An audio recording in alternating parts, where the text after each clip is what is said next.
Donc dans l'exercice 1, on vous demande de faire le calcul A fois alpha 1 V1 plus alpha 2 V2. Donc là, je remplace alpha 1, V1, alpha 2 et V2 par les données de l'énoncé.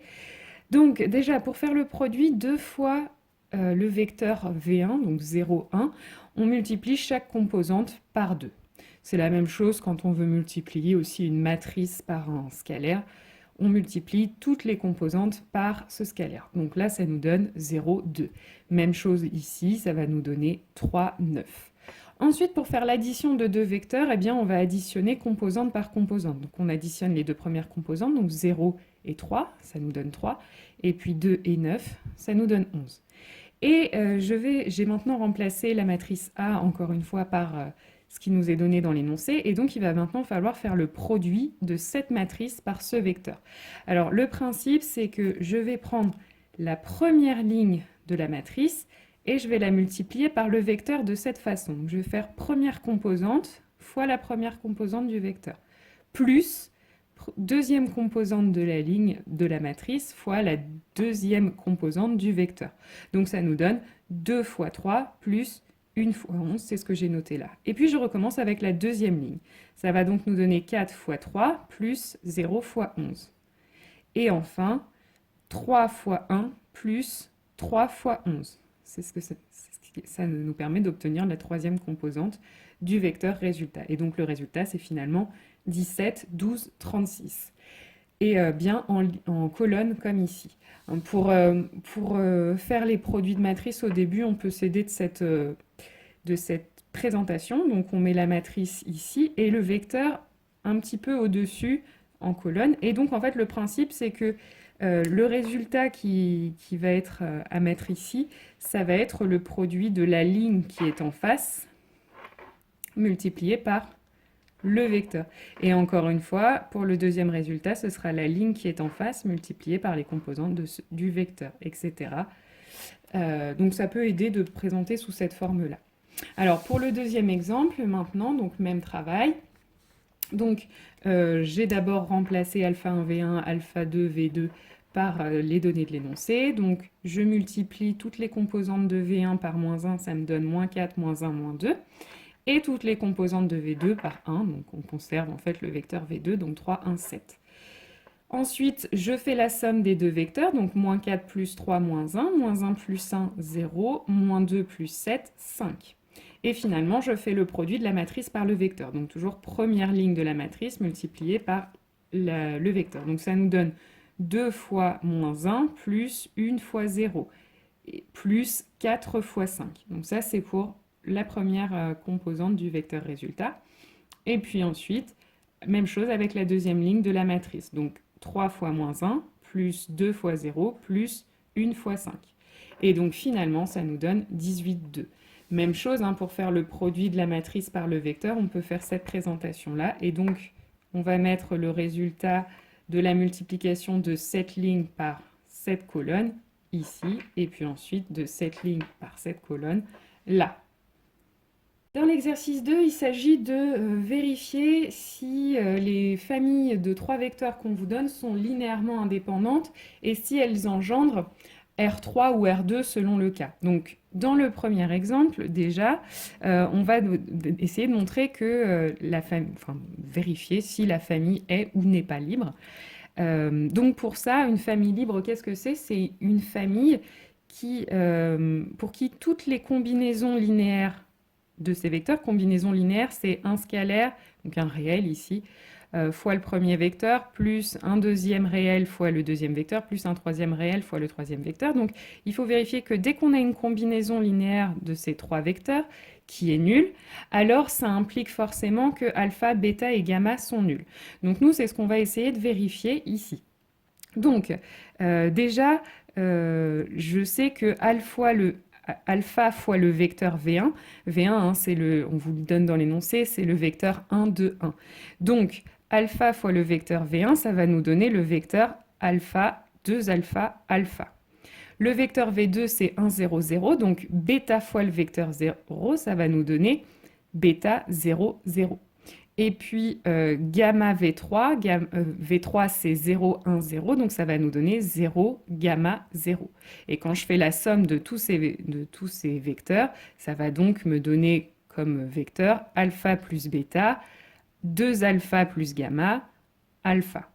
Et on veut que ce vecteur soit nul, c'est-à-dire que chacune de ses composantes soit nulle. Donc ça nous donne en fait ce système-là, ce système homogène-là. Et donc il faut essayer de le résoudre. Alors il n'est pas très difficile à résoudre celui-là, puisque déjà on a pour la troisième ligne alpha égale 0.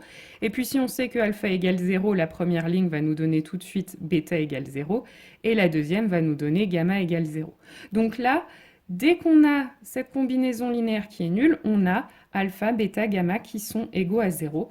Donc on a bien que V1, V2, V3 sont linéairement indépendants. Ensuite, il faut démontrer que vérifier si cette famille engendre R3. Ici, on parle de R3 puisque les vecteurs ont 3 composantes. Donc, on va voir si ça engendre R3. Donc, pour ça, qu'est-ce que ça veut dire que une famille engendre R3? Ça veut dire que n'importe quel vecteur de R3, donc si je prends un vecteur quelconque x, y, z, je vais pouvoir l'exprimer comme combinaison linéaire de V1, V2, V3. C'est-à-dire, je vais pouvoir l'écrire alpha V1 plus bêta V2 plus gamma V3. Donc là, en fait, l'idée ici, c'est de vérifier que je peux trouver un tel alpha, un tel bêta et un tel gamma. Donc c'est ce qu'on va faire ici. Vérifions s'il existe alpha, bêta, gamma, tel que, voilà, on ait cette égalité. Alors cette égalité, je peux la réécrire sous la forme d'un système. Je ne redétaille pas le calcul de alpha V1 plus bêta V2 plus gamma V3, je l'ai déjà expliqué au-dessus. Et donc cette fois-ci, on ne veut pas que ce soit égal à 0, mais à x, y et z. Donc l'idée, ça va être de vérifier si ce système a ou n'a pas de solution. S'il a une solution, c'est que la famille est génératrice. S'il n'en a pas, c'est que la famille n'est pas génératrice. Donc là, alpha, déjà, je sais qu'il est égal à z. Il faut maintenant que je trouve bêta et gamma. Mais la première ligne va me donner bêta égale x moins alpha, c'est-à-dire x moins z. Et puis la deuxième ligne va me donner gamma égale y moins 2 alpha, c'est-à-dire y moins 2z. Donc j'ai trouvé des solutions pour alpha, bêta et gamma. Le système est donc compatible et donc V1, V2, V3 engendre R3. Alors, je vous ai rajouté aussi une chose qui est facultative, qui n'est pas demandée ici, mais qu'est-ce que c'est les solutions de ce système-là? En fait, ce sont les valeurs de alpha, bêta, gamma qu'il faudra mettre pour que la combinaison linéaire qui est écrite ici donne x, y, z. Et là, on peut le vérifier. Quand je fais z fois v1 plus x moins z, donc alpha, on avait vu que c'était égal à z. Voilà pourquoi j'ai mis z devant v1. Bêta, on a vu que c'était x moins z. Et gamma, que c'était y moins 2z. Donc maintenant, quand je calcule, z fois v1 plus x moins z fois v2 plus y moins 2z fois v3, on peut vérifier en détaillant le calcul que ça redonne bien x, y et z. Donc j'arrive à écrire x, y, z comme combinaison linéaire de v1, v2, v3 en choisissant ces coefficients. Alors ça, c'était la première méthode pour montrer qu'une famille est libre et génératrice, mais vous pouvez aussi utiliser une deuxième méthode qu'on va voir tout de suite. Donc en fait, on écrit dans une matrice en colonne les 3 vecteurs qu'on vous donne. Donc là, on reconnaît V1, V2 et V3. On va échelonner cette matrice. Donc là, ça va me donner... Donc là, je vais faire pour échelonner, pour avoir des zéros à la place du 2 et du 1 qui sont ici. Je vais faire ligne 2 moins 2 fois la ligne 1. Et puis, je vais faire ligne 3 moins ligne 1. Donc, ça me donne cette matrice. Et puis ensuite, il faut que je me débarrasse du moins 1. Donc, je vais faire 2 fois la ligne 3. Je vais la multiplier par 2. Et puis ensuite, je vais soustraire la ligne 2. Ça me donne donc cette matrice échelonnée. Alors, maintenant, comment je vais savoir si la famille est libre ou génératrice? On aura une famille génératrice à condition que dans notre matrice échelonnée, on ait une position de pivot par ligne. Ici, j'ai les positions de pivot, ce sont ces positions-là. J'en ai bien une par ligne. Donc, la famille est génératrice. Et puis, pour savoir si une famille est libre, il faut que j'ai une position de pivot par colonne. Ici, c'est bien le cas. Donc, la famille est libre. Donc, pour la deuxième famille de vecteurs, déjà, ce qu'on peut remarquer, c'est que V2, c'est l'opposé du vecteur V1. Donc, si vous arrivez à exprimer un vecteur en fonction d'un ou de plusieurs autres vecteurs de la famille, c'est que cette famille n'est pas libre, elle est ce qu'on appelle liée. Donc maintenant, on va vérifier si cette famille peut être génératrice de R3. Donc, on prend un vecteur quelconque de R3, X, Y, Z, et on voit si on peut trouver alpha, bêta, gamma, tel que ce fameux vecteur de R3 peut s'écrire comme combinaison linéaire de V1, V2 et V3. Donc, ça revient donc à écrire ce système, hein, puisque là, j'ai alpha fois V1, donc qui donne alpha, alpha 0. Ici, j'ai bêta fois V2 qui donne moins bêta 0. Et ici, j'ai gamma V3 qui donne gamma plus 2 gamma plus 3 gamma. Et j'additionne le tout. Et donc, chaque composante doit être égale respectivement à X, Y et Z. Donc, ça revient à écrire ce système. Ensuite, je veux savoir si ce système a des solutions, s'il est compatible ou non. Donc, je l'échelonne. Donc, d'abord, je fais ligne 2 moins ligne 1 pour me débarrasser du alpha qui est ici. Ça nous donne gamma égale y moins x.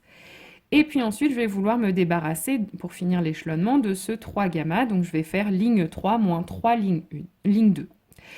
Donc, ça me donne 0 égale z moins 3y plus 3x.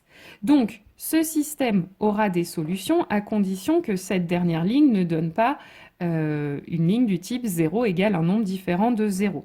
Donc, ce système sera compatible si et seulement si z moins 3y plus 3x est égal à 0. Autrement dit, ce système n'est pas toujours compatible. Donc, la famille n'engendre pas R3.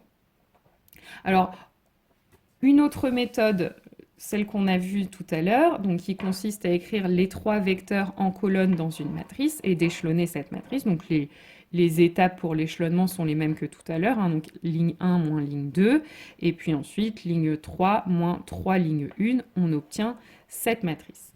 Donc là, les positions de pivot, elles sont ici et ici.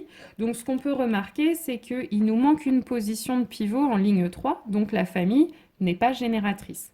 Et puis, il nous manque aussi une position de pivot dans la colonne 2, donc la famille n'est pas libre.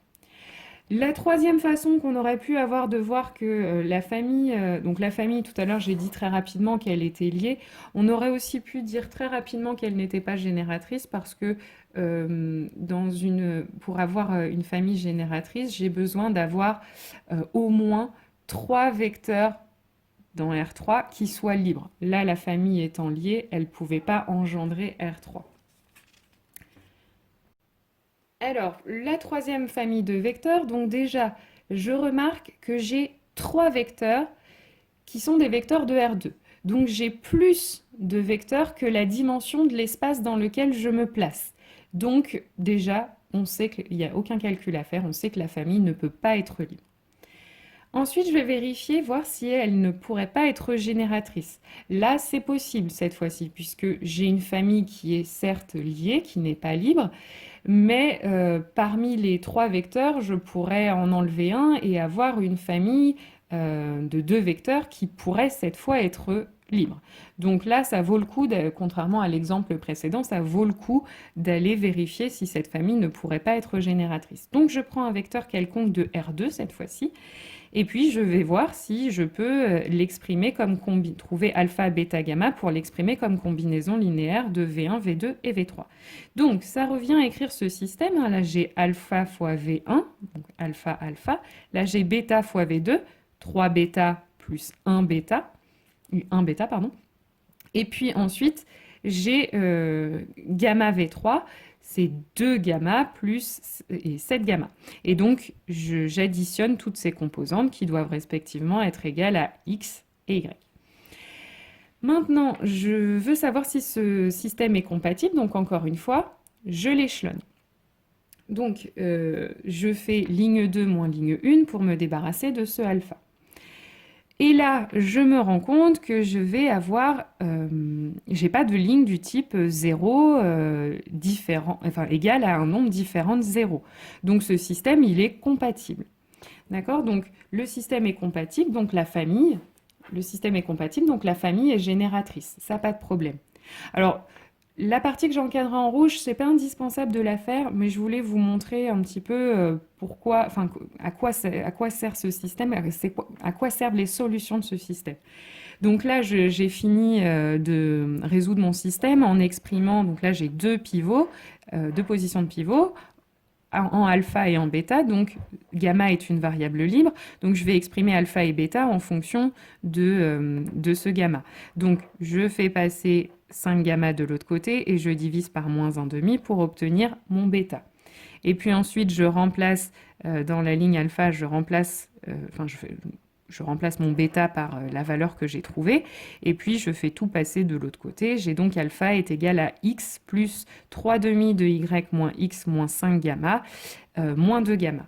Et puis là, j'ai simplifié, j'ai développé en fait mes parenthèses, mais voilà les valeurs de alpha et de bêta que j'obtiens. Et donc, en prenant la valeur de gamma qu'on veut, on obtient donc une solution à ce système. Donc moi, j'ai pris par exemple gamma égale 0. Et donc là, on voit bien qu'en prenant gamma égale 0, j'ai donc alpha qui est égal à moins 1 demi de x plus 3 demi de y, et bêta qui est égal à moins 1 demi de y plus 1 demi de x. Donc ça veut dire que quand je fais 3 demi de y moins 1 demi de x fois v1 plus 1 demi de x moins 1 demi de y fois v2, j'obtiens xy. Donc, j'arrive bien à écrire n'importe quel vecteur de R2 en fonction de V1 et de V2. Ma famille est donc génératrice. Et puis, si je fais la deuxième méthode qu'on a vue, donc j'écris mes vecteurs en colonne dans une matrice, j'échelonne, donc même opération que tout à l'heure, ligne 2 moins ligne 1. Et j'observe mes positions de pivot. Donc là, j'ai un pivot ici, un pivot ici. Donc j'ai bien une position de pivot par ligne, donc ma famille est génératrice. Et il me manque une position de pivot en colonne 3, donc ma famille est liée. Alors, dans l'exercice 3, on vous demande d'écrire les systèmes homogènes ci-dessous sous la forme AX égale B. Donc là, si je prends la matrice A qui est la matrice 2, 0, 8, moins 2, 0, 1 et 4, 0, 7, et que je prends X qui est formé de mes variables, donc X1, X2, X3, ben, en faisant le produit de cette matrice par ce vecteur, j'obtiens 2x1, donc plus 0x2, plus 8x3, donc ça c'est pour ma première ligne. Ensuite, moins 2x1 plus 0x2 plus 1x3, c'est ma deuxième ligne. Et 4x1 plus 0x2 plus 7x3, c'est ma dernière ligne. Et tout ça doit être égal au vecteur donc, B qui a pour composante 0, 0, 0. Donc là, que j'écrive mon système sous cette forme-là ou sous cette forme-là, j'ai bien le même système. Alors maintenant, on vous demande de déterminer si les colonnes de la matrice A sont linéairement indépendantes. Donc là, vu la matrice A que j'ai ici, j'ai une colonne 2 qui est nulle. Si vous avez un vecteur nul dans une famille de vecteurs, la famille est forcément liée. Donc là, la famille est liée. Et enfin, on vous demande si le système a une unique solution. Bah, étant donné que les colonnes de la matrice sont liées, vous avez vu dans le cours que le système a donc une infinité de solutions. On peut aussi le voir, puisque là, en fait, vous voyez que la variable x2, finalement, elle n'apparaît pas vraiment dans mon système. Donc, ça veut dire qu'elle peut prendre la valeur qu'elle veut. Donc, elle peut prendre une infinité de valeurs. Donc, j'ai une infinité de solutions. Ensuite, le deuxième système, même principe, donc je l'écris sous la forme AX égale B. Donc, ma matrice A, 7, 5, 37, 19, 119, 57. Donc en fait, on ne s'embête pas trop, vous allez voir à force d'expérience, mais en fait, ce sont les coefficients qui se trouvent devant chaque variable. Et puis, mon x, c'est x1, x2, x3, ce sont en colonne les variables qui sont contenues dans mon système. Et donc, si je fais le produit de cette matrice par ce vecteur, j'obtiens bien, on va voir, hein, donc moins 7 fois x1 plus 37 x2 plus 119 x3. C'est bien ce que j'ai ici. Et puis si je fais la même chose avec ma deuxième ligne, c'est pareil. J'obtiens la deuxième ligne ici. B vaut toujours 0, 0. Donc là, est-ce que les colonnes de ma matrice sont linéairement indépendantes? Même remarque que dans l'exercice précédent, j'ai 3 vecteurs de R2. Donc ils ne peuvent pas être libres, ils sont forcément liés. Et ensuite, ce système, combien de solutions est-ce qu'il peut avoir? Déjà, j'ai plus de variables que de lignes, donc je ne pourrais pas avoir d'unique solution, je vais forcément avoir une infinité de solutions. Et puis, de la même façon que tout à l'heure, hein, quand vous avez les colonnes d'une matrice qui sont liées, vous avez forcément une infinité de solutions à ce système homogène. Donc, troisième système, donc même chose. Donc, la matrice A, c'est la matrice 1, moins 3, 7, moins 2, 1, moins 4, 1, 2, 9. Le vecteur X, c'est toujours X1, X2, X3, et le vecteur B, 0, 0, 0. Donc maintenant, pour savoir si les colonnes de ma matrice A sont linéairement indépendantes, je vais faire comme tout à l'heure, je vais échelonner ma matrice. Donc, je vais d'abord faire, pour me débarrasser du moins 2 et du 1, je vais faire ligne 2 plus 2 ligne 1. Ça va me permettre de me débarrasser de mon 2. Donc, j'obtiens cette ligne. Et ensuite, je vais faire ligne 3 moins la ligne 1 pour me débarrasser du 1 qui est ici. J'obtiens cette ligne-là. Et ensuite, je dois me débarrasser du 5 qui est ici. Donc, pour ça, je vais faire ligne 3 plus la ligne 2. J'obtiens 0, 0, 12. Et maintenant, j'observe mes positions de pivot. Donc, les positions de pivot sont ici. J'ai bien une position de pivot par colonne, donc ma famille est libre.